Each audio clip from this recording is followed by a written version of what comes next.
नमस्कार दोस्तों, स्वागत है आपका पारस इकोनॉमिक्स अड्डे पर।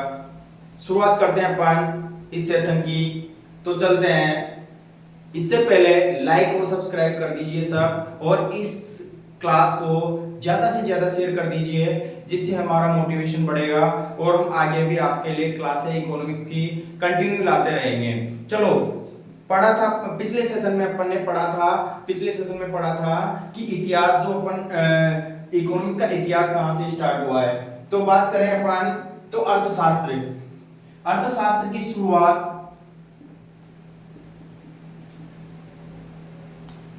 अर्थशास्त्र की शुरुआत में हमने पढ़ा कि अर्थशास्त्र की शुरुआत कहां से मानी जाती है? दर्शन शास्त्र से। शुरुआत कहां से हुई भाई? दर्शन शास्त्र से। एक बार रिवाइज कर लेते हैं उन चीजों को जो अपन ने पहले वाली क्लास में पढ़ा है, तो इससे अपन को पता लग जाएगा कि क्या पढ़ रहे हैं अपन। ठीक है, तो देखते हैं। दर्शन शास्त्र से इसकी शुरुआत मानी जाती है। अब दर्शन शास्त्र के बाद में आया, दर्शन शास्त्र के बाद में क्या आया? दर्शन शास्त्र के बाद में आया वणिकवाद। ठीक है, दर्शन शास्त्र के बाद में आया कौन? वणिकवाद। अब वणिकवाद दर्शन शास्त्र में कौन थे आपको बता दूं मैं। दर्शन शास्त्र में थे प्लेटो, अरस्तु, सुकरात। ऐसे चर्चित नाम हुए अर्थशास्त्र इनके दर्शन शास्त्रियों के, प्लेटो, अरस्तु और सुकरात जैसे नाम सामने आए। वणिकवाद की शुरुआत मानी जाती है लगभग 16वीं शताब्दी। ठीक है, 16वीं शताब्दी से इसकी शुरुआत मानी जाती है, क्योंकि इसके बाद में जो दर्शन शास्त्र के बाद में आया वणिकवाद, और वणिकवाद के बाद में अपन चलते हैं, तो अपन ने चर्चा की थी प्रतिष्ठित या परंपरागत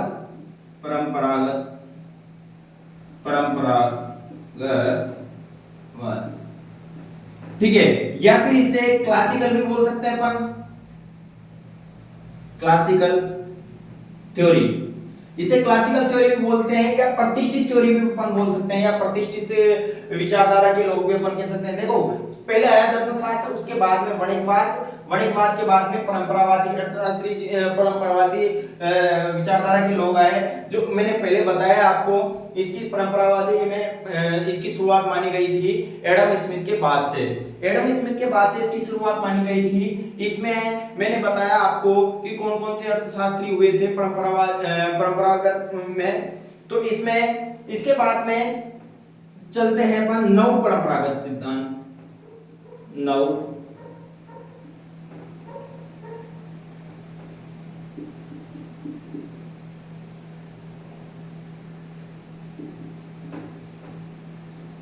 या नव क्लासिकल थ्योरी।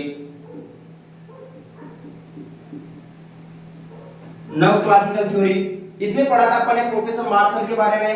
ठीक है, परंपरागत सिद्धांत में अपन ने पढ़ा था एडम स्मिथ के बारे में। अपन ने नव परंपरागत सिद्धांत में यह भी पढ़ा था कि ये सिद्धांत किसकी पूंजीवाद को समर्थन करता है। पूंजीवाद को समर्थन करने के साथ साथ इन्होंने कहा था कि सरकार का हस्तक्षेप नहीं होना चाहिए या न्यूनतम होना चाहिए। इसके आगे अपन ने पढ़ा था कि परंपरावादी अर्थशास्त्री जो है, उसमें एडम स्मिथ के साथ साथ अपन बात करें तो एडम स्मिथ के बाद में भी किसके बारे में पढ़ा था अपन ने? एक दो अर्थशास्त्रियों के बारे में और पढ़ा। इसके बाद में आया परंपरागत या नव क्लासिकल सिद्धांत कह सकते हैं। उसके बाद में आ जाता है भाई नव क्लासिकल सिद्धांत के बाद में क्या आता है? आधुनिक अर्थशास्त्र की शुरुआत हो जाती है। आधुनिक सिद्धांत की शुरुआत हो जाती है। आधुनिक विचारधारा के लोग आ जाते हैं, जिसमें आधुनिक विचारधारा में अपन ने पढ़ा था प्रोफेसर सैमुअल्सन के बारे में पढ़ा था, हिग्स, कोल्डोर, ये सेट। और परंपरागतवाद में मैंने बताया परंपरागतवाद में एडम स्मिथ के बाद में आया जेबी से क्लार्क। ये सब किस में थे? परंपरागतवाद सिद्धांत में या परंपरागतवाद विचारधारा के लोग थे। उसके बाद में नव परंपरागतवाद आया, उसके बाद में आधुनिक विचारधारा के लोग आए। तो ये इनका इतिहास रहा है। पहले दर्शन शास्त्र से शुरुआत हुई और चलता गया, वणिकवाद आया, उसके बाद में परंपरागतवाद, उसके बाद में नव परंपरागतवाद और आधुनिक सिद्धांत। आगे बढ़ते हैं अपन। मैंने बताया आपको इसकी एक बार मैं रिवाइज करवा रहा हूं पहले वाली चीजों को जो अपन ने पिछली क्लासों में पढ़ा।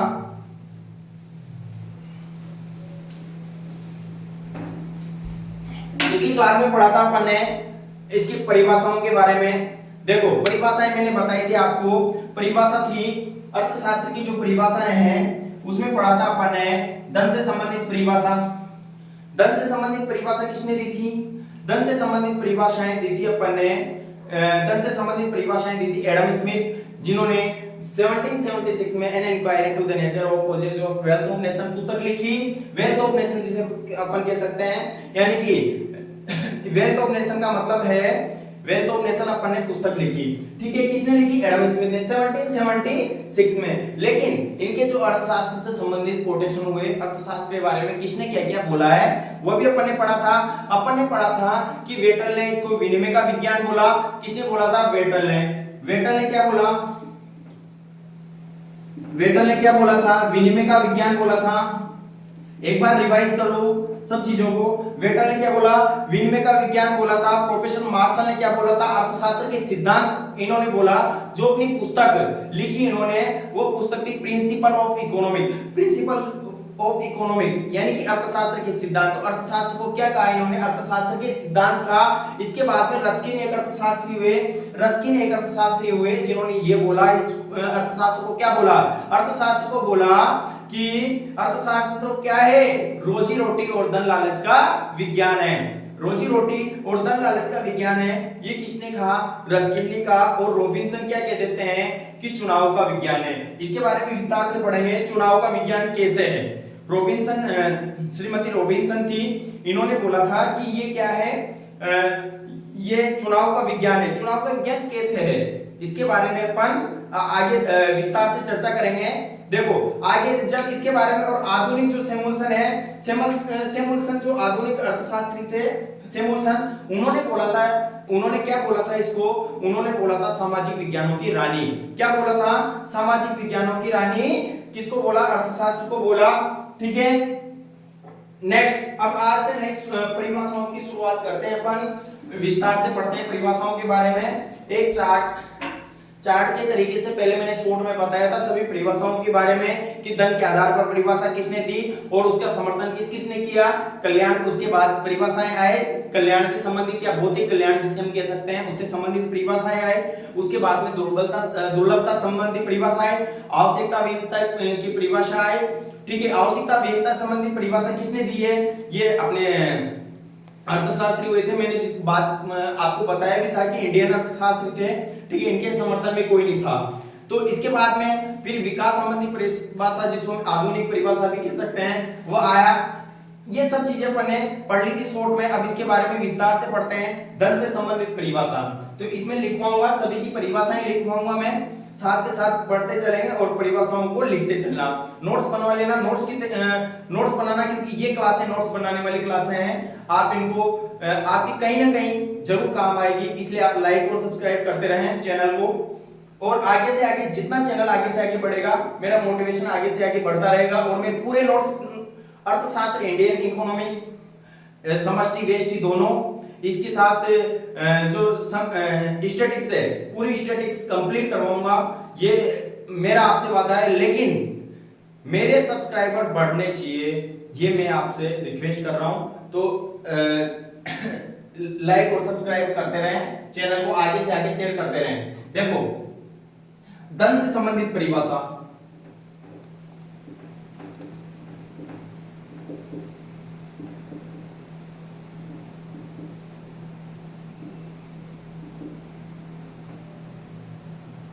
धन से संबंधित परिभाषा अब पढ़ते हैं अपन। धन से संबंधित परिभाषा, तो मैंने आपको बताया था कि धन से संबंधित परिभाषा किसने दी थी। तो शुरुआत धन से संबंधित परिभाषा मैंने बताया था आपको कि अर्थशास्त्र का अर्थ का मतलब ही धन ही होता है। अर्थ का मतलब क्या होता है? धन होता है। तो धन से क्या है? धन का शास्त्र यानी कि धन, अर्थशास्त्र को धन का शास्त्र किसने माना? तो ये माना था सर्वप्रथम एडम स्मिथ ने। किसने माना था भाई? एडम स्मिथ ने। तो एडम स्मिथ ने an inquiry to the nature of causes of wealth of nation लिखा। उसी पुस्तक के आधार पर इनकी परिभाषा है अर्थशास्त्र। क्या कहा इन्होंने? इन्होंने कहा इसके अनुसार, किसके अनुसार? तो अपन पढ़ते हैं एडम स्मिथ के अनुसार। लिख लीजिए एडम स्मिथ के अनुसार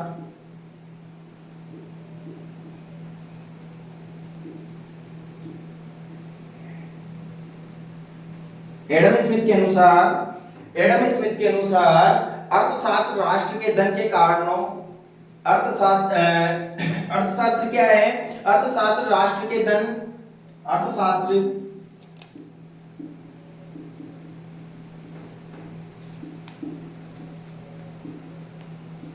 राष्ट्र के धन अर्थशास्त्र राष्ट्र के धन के कारणों व स्वरूप धन के कारणों व स्वरूपों धन के कारणों एवं स्वरूपों धन के कारणों और स्वरूपों की खोज से संबंधित है। धन के कारणों व स्वरूपों की खोज से संबंधित है। स्वरूपों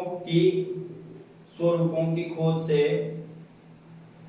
संबंधित है।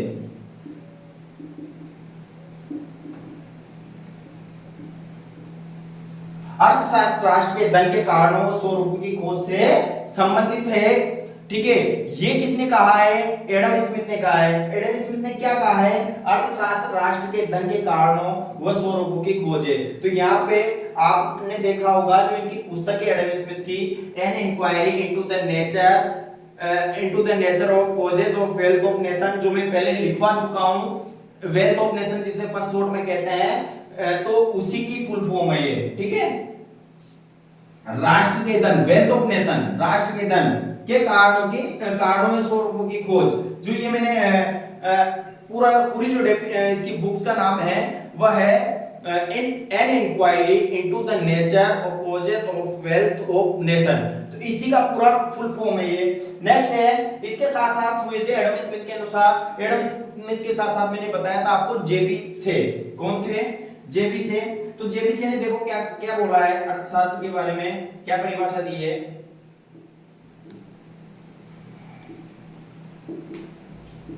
जेबी से के अनुसार अब आपको ज्ञात होना चाहिए कि जेबी से ने जो परिभाषा दी है, तो धन से संबंधित परिभाषा दी होगी। धन से संबंधित परिभाषा दी होगी तो धन से संबंधित परिभाषा में ही इन्होंने बोला है कि अर्थशास्त्र वो विज्ञान है, अर्थशास्त्र वो विज्ञान है जो धन का क्या करता है? अध्ययन करता है। अर्थशास्त्र वो विज्ञान है, अर्थशास्त्र वह विज्ञान है, अर्थशास्त्र वह विज्ञान है जो क्या करता है? जो धन का क्या करता है? धन का अध्ययन करता है। धन का अध्ययन करता है, धन का अध्ययन करता है। जेबीसी ने क्या बोला है? जेबीसी ने बोला है कि अर्थशास्त्र वह विज्ञान है जो क्या करता है? धन का अध्ययन करता है। देखो दोनों में धन के बारे में, धन से संबंधित परिभाषा दिए जिन अर्थशास्त्रियों ने दिए है। तो एडम स्मिथ थे, एडम स्मिथ के समर्थन में कौन कौन आए थे? तो जेबीसी आए थे, प्रोफेसर वाकर आए थे। तो मैंने बताया आपको प्रोफेसर वाकर के अनुसार,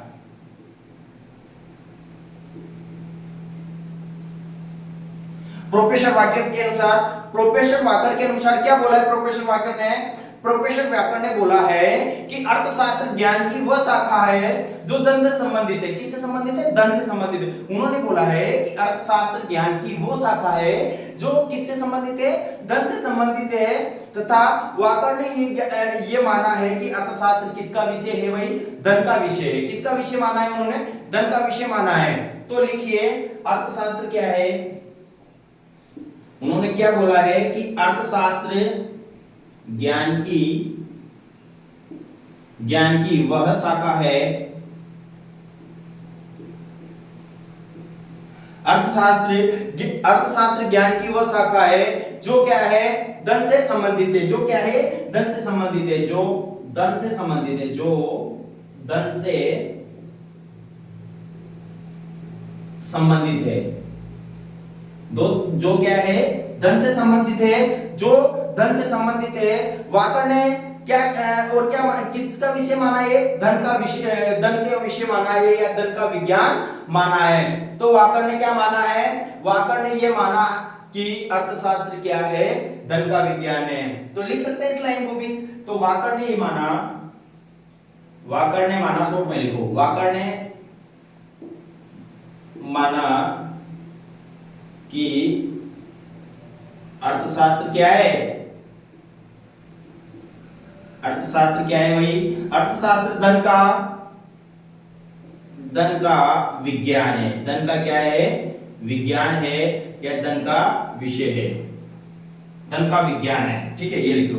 वाकर ने माना कि अर्थशास्त्र धन का विज्ञान है। तो यहाँ पे संबंधित आपको जहां जहां पर भी वाकर का नाम पढ़ोगे, जेबीसी का नाम पढ़ोगे, प्रोफेसर एडम स्मिथ का नाम पढ़ोगे, वही ये कौन से लोग आप क्या जानोगे इनके बारे में कि ये सब क्या है? धन के समर्थित लोग थे। इन्होंने आर्थिक मानव को क्या माना? आर्थिक मानव माना इन्होंने। ठीक है, अर्थशास्त्र क्या कहा इन्होंने? मतलब आर्थिक मानव की परिकल्पना की है इन्होंने। किसकी परिकल्पना की है? आर्थिक मानव या अर्थ मानव की परिकल्पना की है। तो ये सब संबंध, ये सभी परिभाषाएं क्या है? ये सभी परिभाषाएं किससे संबंधित है? धन से संबंधित है। ये सभी परिभाषाएं किससे संबंधित है? धन से संबंधित है। तो उपरोक्त अपन लिख सकते हैं कि सभी परिभाषाएं क्या है? आर्थिक मानव या अर्थ मानव की इसकी धारणा पर आधारित है। ठीक है, तो लिखिए, लिख सकते हो, ये सभी परिभाषाएं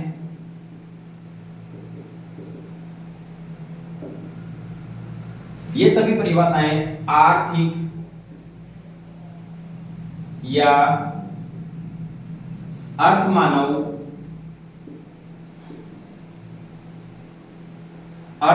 की धारणा पर आधारित है। धारणा पर क्या है भाई? आधारित है। कौन सी धारणा पर आधारित है? कि ये किसकी परिकल्पना करते हैं? ये अर्थ मानव या आर्थिक मानव की कल्पना करते हैं। ये मानते हैं कि मानव तो सिर्फ इसमें कोई इमोशन नहीं होता, कोई आर्थिक कल्याण, कोई कुछ नहीं है। बस ये मानव क्या करता है? अपने स्वार्थों के प्रति हमेशा मतलब अपने अर्थ के बारे में सोचता है, अपने धन के बारे में सोचता है, और लेकिन वास्तविकता से परे है। ये सब चीजें क्या है? वास्तविकता से परे हैं। तो अपन लिख सकते हैं कि धारणा पर आधारित है जो वास्तविकता से परे हैं। जो वास्तविकता से क्या है भाई? वास्तविकता से परे हैं। इसको भी नोट डाउन करके लिख सकते हो आप। ठीक है, ये सभी परिभाषाएं आर्थिक या अर्थ मानव की धारणा पर या उसकी कल्पना करते हैं, आर्थिक मानव की कल्पना करते हैं जो वास्तविकता से क्या है बेटा? परे है, या वास्तविकता से इसका कोई लेना देना नहीं है। क्योंकि मानव के अंदर इमोशन भी होता है, अपने परिवार के बारे में भी सोचते हैं, सबके बारे में सोचते हैं। तो इस वजह से अर्थ मानव इन्होंने केवल ये माना कि मानव को क्या माना है कि बस मानव क्या है? ये सबसे बड़ी बात तो प्रतिष्ठित अर्थशास्त्री आपको देखे होंगे, और ये किसको समर्थन करते हैं? पूंजीवाद को समर्थन करते हैं। पूंजीवाद जैसे अमेरिका जैसे देशों को समर्थित परिभाषाएं हैं। लिखो इसको, एक बार स्क्रीनशॉट ले सकते हो या फिर लिख लो।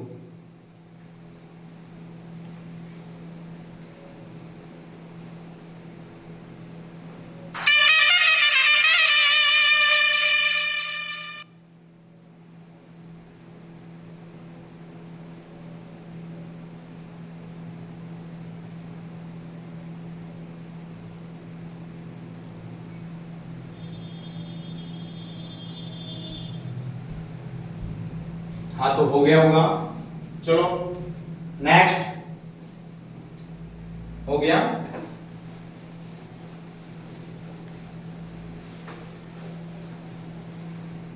भाई 45 डिग्री से मिटाए अपन इसको। हाँ, ये होता है 45 डिग्री एंगल। 45 डिग्री एंगल से अगर इसको रफ करेंगे अपन, पढ़ते हैं ना अपन पेड़ के स्टूडेंट कि बोर्ड को रफ करना चाहिए 45 डिग्री एंगल पर। ठीक है, हाँ नेक्स्ट देखिए, अब इसके बाद में आते हैं, इसके बाद में चलते हैं तो बात करते हैं अपन, ये पढ़ा अपन ने अर्थशास्त्र में किससे, धन से संबंधित परिभाषाएं, धन से संबंधित परिभाषाएं अपन ने पढ़ने के बाद में भौतिक कल्याण या कल्याण से संबंधित परिभाषाएं आ जाती है। नेक्स्ट कौन से संबंधित परिभाषाएं, देखो भौतिक कल्याण या कल्याण से संबंधित परिभाषाएं, भौतिक कल्याण से संबंधित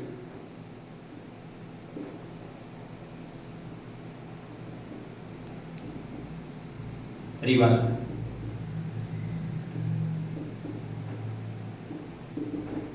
अब इसमें भी मैंने पहले पढ़ा चुका हूं, ठीक है। मार्शल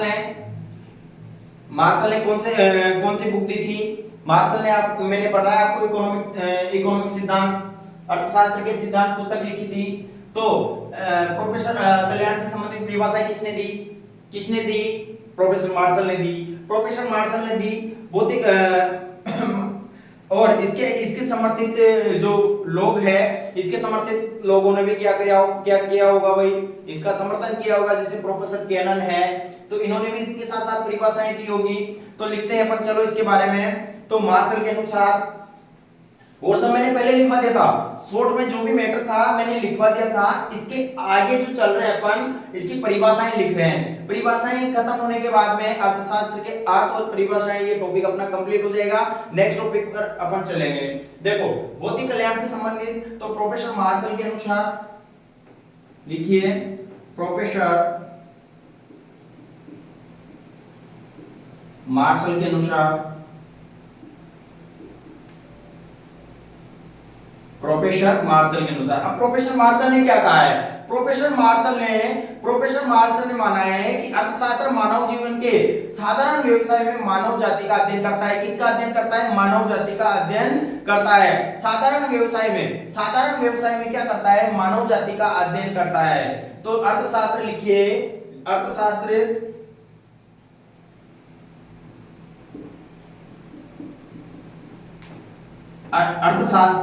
देखो हमेशा परिभाषाएं जब तक अपने रिपीट में नहीं आएगी बार बार, तब तक याद नहीं हो सकती। परिभाषाओं को रिलेट किया करो, उसके अर्थशास्त्र को किससे समर्थित रहा है, किसके प्रति समर्थित रहा है। तो कल्याण से के प्रति भौतिक कल्याण का समर्थित रहा है। तो ये अर्थशास्त्री क्या करेंगे, ये अर्थशास्त्री उससे संबंधित ही परिभाषा देंगे। तो उसमें क्लू ढूंढा करो, परिभाषा जब भी आ जाती है तो उसमें क्लू ढूंढना चाहिए। जैसे कि इसमें है, अर्थशास्त्र मानव जीवन की क्या करता है, मानव जीवन के साधारण व्यवसाय में मानव जाति का अध्ययन करता है। तो ये क्या करता है, मानव जाति के साधारण व्यवसाय में किसका अध्ययन करता है, मानव जाति का अध्ययन करता है। तो इसमें अपन ने देखा कि मानव जाति के कल्याण का समर्थित है, मानव के कल्याण से संबंधित है। तो लिखिए मानव जीवन के, अर्थशास्त्र क्या करता है, अर्थशास्त्र मानव जीवन के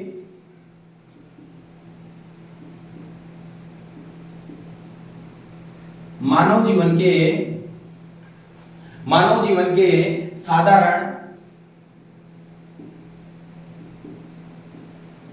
अर्थशास्त्र मानव जीवन के साधारण व्यवसायों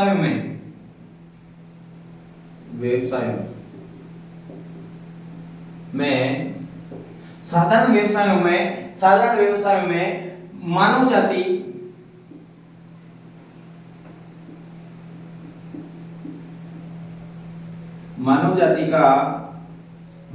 का अध्ययन करता है। किसका अध्ययन करता है भाई, मानव जाति का अध्ययन करता है, मानव जाति का अध्ययन करता है, मानव जाति का अध्ययन करता है। और इन्होंने बताया मानव जाति का अध्ययन करता है, और इन्होंने बताया कि ये क्या करता है, व्यक्तिगत और सामाजिक क्रियाओं के उस भाग का परीक्षण करता है। सामाजिक क्रियाओं के उस भाग का परीक्षण करता है जिसका क्या होता है, विशेष मतलब संबंध है। किससे संबंध है, जीवन में कल्याण या सुख से संबंधित भौतिक पदार्थों की प्राप्ति, भौतिक पदार्थ जो है उनकी प्राप्ति या उनके उपभोग से संबंधित है। तो ये परिभाषाएं हैं। देखो क्या है, ये व्यक्तिगत, लिखो इसके बारे में, यह है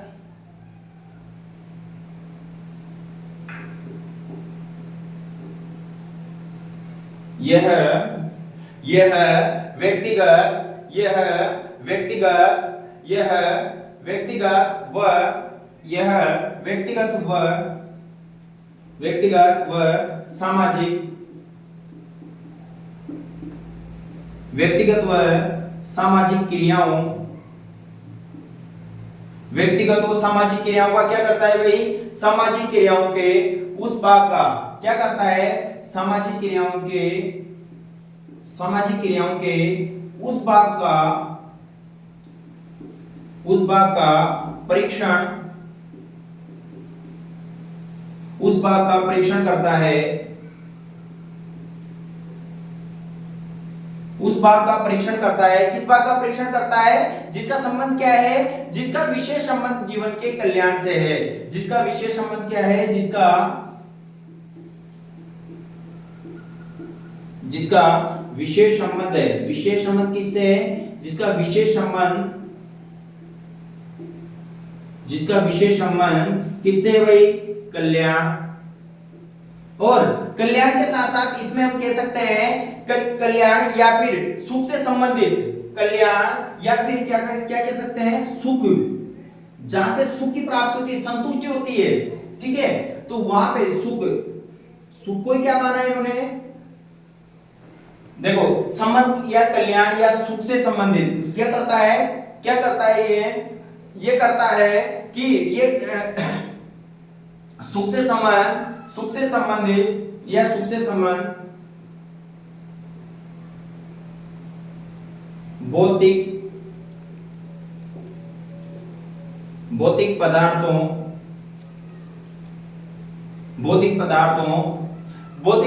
का उपभोग या प्राप्ति करता है। भौतिक पदार्थों की प्राप्ति है, इनका क्या करता है? उपभोग करता है। इनका क्या करता है? उपभोग करता है। तो प्राप्ति व उपभोग से संबंधित है या उपभोग से है। इसका संबंध किससे है भाई? उपभोग से है। विशेष संबंध कल्याण या सुख संबंध भौतिक पदार्थों की प्राप्ति व उसके उपभोग से है। देखो, मैंने पहले बताया, ये सब चीजों को आप साइड में रखो, फर्स्ट वाली 2 लाइनों को ध्यान रखो कि प्रोफेसर मार्शल किससे संबंधित है? भौतिक कल्याण से संबंधित। भौतिक कल्याण में क्या आता है? इन्होंने बताया कि सामाजिक क्रियाओं के उस भाग का परीक्षण करता है। सामाजिक भाग उस भाग का परीक्षण करता है जिसका विशेष संबंध किससे है? कल्याण से। जिसका संबंध कल्याण या सुख से संबंधित है। सुख संबंधित भौतिक पदार्थ जो आर्थिक सुखों की प्राप्ति होती है, जिनसे सुख की प्राप्ति किसी से भी हो सकती है। जरूरी है क्या? भौतिक पदार्थ। लेकिन यहाँ पे बोला गया है कि भौतिक पदार्थ यानी कि जैसे अपन कह सकते हैं विलासिता की वस्तुएं कितनी खरीद रहे हो, वो किसके खरीदने लायक है नहीं है, उससे वह उसको खरीदने के लिए तत्पर है या नहीं, उसके पास इतना पैसा है नहीं कि वो खरीद सकता है इन चीजों को। तो इस सुख से संबंध भौतिक पदार्थों की प्राप्ति या उनका उपभोग करता है, तो उससे क्या है? भौतिक कल्याण संबंधी परिभाषाएं। देखो, ये परिभाषाएं आपको पढ़नी पड़ेगी, ये लर्न करनी पड़ेगी। इसका कोई दूसरा इलाज नहीं है। इसके साथ साथ आगे जो समझने की जो चीजें हैं वो बहुत अर्थशास्त्र बहुत इजी लगने लग जाएगा आगे जैसे अपन पढ़ेंगे। नेक्स्ट देखो आगे प्रोफेसर, इसके बाद में अपन चलते हैं। इन्होंने किस पे बल दिया है? तो इस पे मैंने बताया आपको, इन्होंने किस पर बल दिया है? इन्होंने दिया है अर्थ मानव के स्थान पर। मैंने पिछली इसमें बताया है धन से संबंधित परिभाषाओं में, तो उन्होंने किस पे बल दिया था? अर्थमानव पर बल दिया था। किस पे बल दिया था? अर्थमानव पर। लेकिन जब प्रोफेसर मार्शल की बात आती है, भौतिक कल्याण से संबंधित परिभाषाओं की बात आती है, तो इन्होंने क्या माना है? अर्थमानव की जगह मानव कल्याण पर अधिक बल दिया है। किस पर बल दिया है? तो लिख लीजिए, इसको लिख सकते हो आप, इसको लिख सकते हो कि क्या क्या है? मार्शल ने क्या माना है? अर्थ मानव की जगह या आर्थिक मानव की जगह मार्शल ने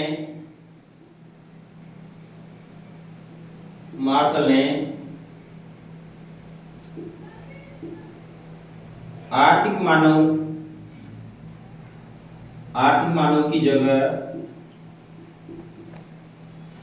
मानव की जगह किस पर बल दिया है? आर्थिक मानव की जगह इन्होंने दिया है मानव कल्याण पर अधिक बल दिया है। मार्शल ने आर्थिक मानव की जगह किस पर बल दिया है भाई? कल्याण पर, मानव कल्याण पर। किस पर बल दिया है? मानव कल्याण पर। मानव कल्याण पर जोर दिया है या फिर बल दिया है, ऐसे लिख लो, मानव कल्याण पर बल दिया है। ठीक है, मार्शल ने आर्थिक मानव की जगह मानव कल्याण पर अधिक बल दिया है। ठीक है, ये थे। ठीक है, इसके आगे अपन बात करते हैं प्रोफेसर केनन की।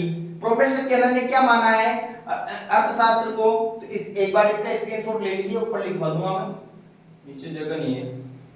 एक बार स्क्रीनशॉट ले लीजिए, इसका लिख लो।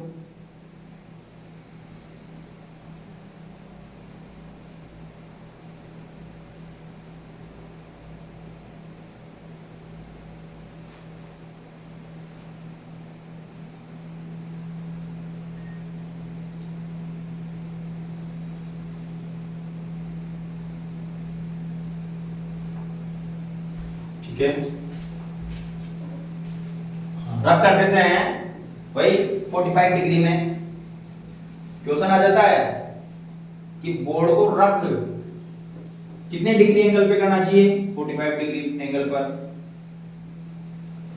ये शिक्षण विद्या है, जब बेड करते हैं अपन तो इन सब चीजों को जानकारी, सब चीजों की जानकारी लेते हैं। ठीक है, हाँ, अब इसके समर्थित हुए प्रोफेसर मार्शल ने जो भौतिक कल्याण की भौतिक कल्याण से संबंधित परिभाषाएं दी, तो भौतिक कल्याण से संबंधित परिभाषाएं दी, तो उसके समर्थित थे कौन थे? Professor Cannan. कौन थे? Professor Cannan. Professor Cannan. Professor Cannan के अनुसार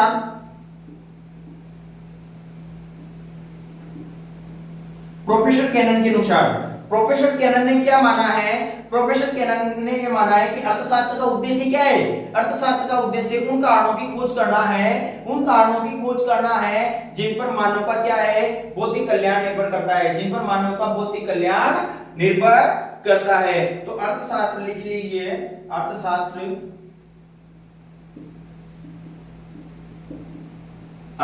का उद्देश्य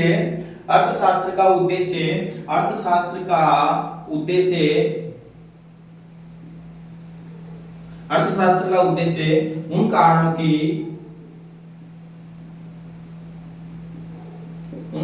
की खोज करना है।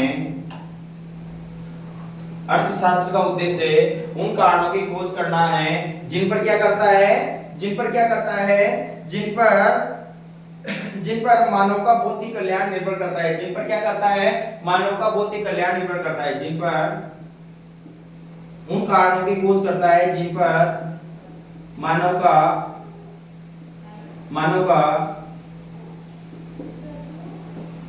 भौतिक कल्याण